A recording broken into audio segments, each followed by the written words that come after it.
The trailer for Legend of Korra Season 3 has been released. I'll leave the link in the description so you can check it out, and I'm going to be talking about it. But that's not it, folks. People have been sending me and contacting me through Facebook, and something happened. Kind of a fuck up, because the episodes of the third season, episode 3, 4, 5, and 6, 4 episodes of this season were leaked in Spanish, so they are available online, and you know, that is a big fuck up. Now, at this point in time, in all honesty, I think it's totally on purpose. I think this series has had a lot of leaks, a lot of problems with people leaking out the episodes. I think it's definitely a publicity stunt. I have no doubt about it. I think that was certain to me when I realized something very, very crucial. The ratings for the TV show, people actually turning on the TV to watch the show, have been dwindling. The numbers have gone down. Not a lot of people sit down and watch Legend of Korra in front of their TV sets. And in this day and age, we all know that in order to make it big on TV, you have to make it big online as well. What I think they're trying to do is build up enough hype so that, you know, people get excited. And notice it's not 1 and 2. Like, they released 3, 4, and 5, meaning I haven't seen episodes 1 and 2, so that's a reason to tune in and catch the premiere. If I wanted to take advantage of the situation, I could very well make an episode review for each of the leaked episodes. You know, the views would pour in, lots of attention, great stuff. I would spoil the shit out of those 4 episodes.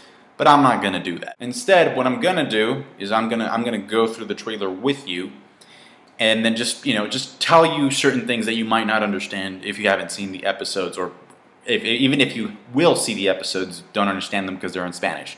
So first things first, you will notice that in the trailer there are new airbenders. The episodes define them as new airbenders, which means that they're not descendants of Tenzin or Aang by any means. What I think happened is because the portal of the spirit world is open and the spirits are free to just do whatever they want. If you remember, bending comes from the lion turtles, which I think are extinct. I think it's pretty safe to say that they're extinct. So, but what I think is happening is that the world is finding a balance in terms of benders. That's just an assumption. I'm pretty sure this gets explained in either episode 1 or 2. Those episodes have not been leaked. They're not available. But yes, there are some airbenders, and you can see that in the trailer. So all the stuff that I'm going to be talking about isn't really a spoiler if you pay attention to the trailer. There's more than one villain, different types of benders. You got a fire bender, kind of like a Sparky Boom Boom Man. There's a woman, kind of like, you know, has an eye on her forehead that can fire bend through her mind. There's also a water bender. You see it in the trailer. And there's also a man that doesn't have hair. He's also one of the main antagonists of this season. I forgot, there's actually a lava bender as well. So it's 2 fire benders, one with the eye thing, a lava bender, a water bender, and then an air bender. Those are the villains for this season. It's one of the problems that people cite over and over again with this series, is that every season we get a new villain, and it's like, what the fuck, we have to start all over again. And before I get into that, there are parts in the episodes that I saw that it was obvious that the writers had to come up with a way of explaining why we have not heard about any of these characters before. Just for organization's sake, I'm going to give you the titles of all of the 4 episodes that were leaked. Episode 3 is called The Earth Queen. Episode 4 is called In Harm's Way. Episode 5 is called The Metal Clan. And episode 6 is called Old Wounds. We're going to be spending some time in Ba Sing Se. That is not a spoiler. If you saw the trailer, you could see the Ba Sing Se wall, and you could also see Dai Li agents bending. We also get to see a metal city in the trailer, like a city that is mostly made out of metal. If you relate metal to metal bending, you know that the person in charge of teaching people to metal bend was Toph. That relates to Lin, and then we see another character in those shots that it's obvious that she's related to Lin. I do want to talk about Toph, and I'll talk about her at the end of this video with some very minor spoilers.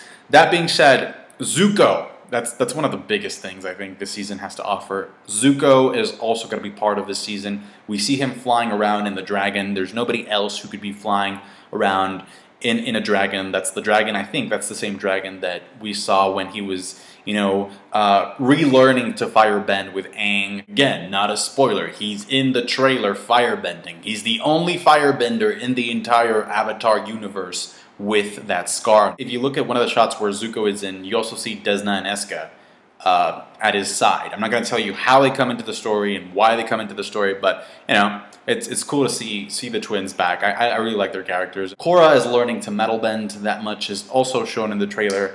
Aside from that, looks like Bolin, no, I'm sure, like Bolin gets a new love interest. You see that in the trailer as well. I personally don't give two shits about Bolin's love life. He's had like a romantic interest in every season. We know how that ends up. Story-wise, I think this season is shaping out to be better than the second season. Whether that means something, that's up to you.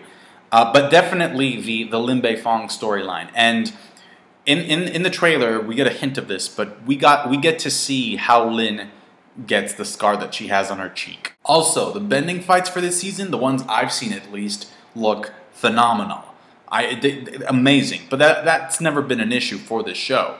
It's more about, the issues are story related. Finally, and I think this is one of the better things that this season has to offer, in addition to Zuko and the Toph sort of storyline that they got going on, Korra is not acting as obnoxious as she did back in the beginning of Season 2. She values Tenzin a lot more. She's not getting into the whole Asami Mako triangle, at least not from what I've seen, okay? She's a lot more mature, surprisingly enough. So that is just a breath of fresh air. In that, I'm kind of like entering like spoiler territory now, just because Toph has always been my favorite character. She's the character that I care about most in the entire series. And so, spoiler alert if you don't want to know. This gets revealed in episode 5 and 6. Number 1, Toph is still alive. She has been wandering the world. Nobody has seen her. Nobody knows where she went, but she is alive, in fact. Or at least she is presumed to be alive. Now, it's also very obvious that the writers just want to milk the question of who is Toph's husband, or who did she end up with. And it's actually a trick question, and we find that out in this season because we find out that Lin Beifong's father, first of all, in this season it's revealed that Lin has a half-sister. Toph is the mother of them both, but they have different fathers. So, I'm just saying, like, it's not just one person that Toph ended up being with. So yeah, they're gonna milk it. They're gonna milk the shit out of it. That much is obvious. Because who they are, that is not revealed, at least not yet. That being said, it would not surprise me if a lot of people didn't tune in to see this season, to watch it, but it also would not surprise me if, like, mid-season, like, the hype is enough, so much so that, you know, it draws people in that had previously left the series because they were disappointed with Season 2. So tell me your thoughts about the trailer, guys. Like the video if you did, and subscribe to my channel for more content of the like. Thank you.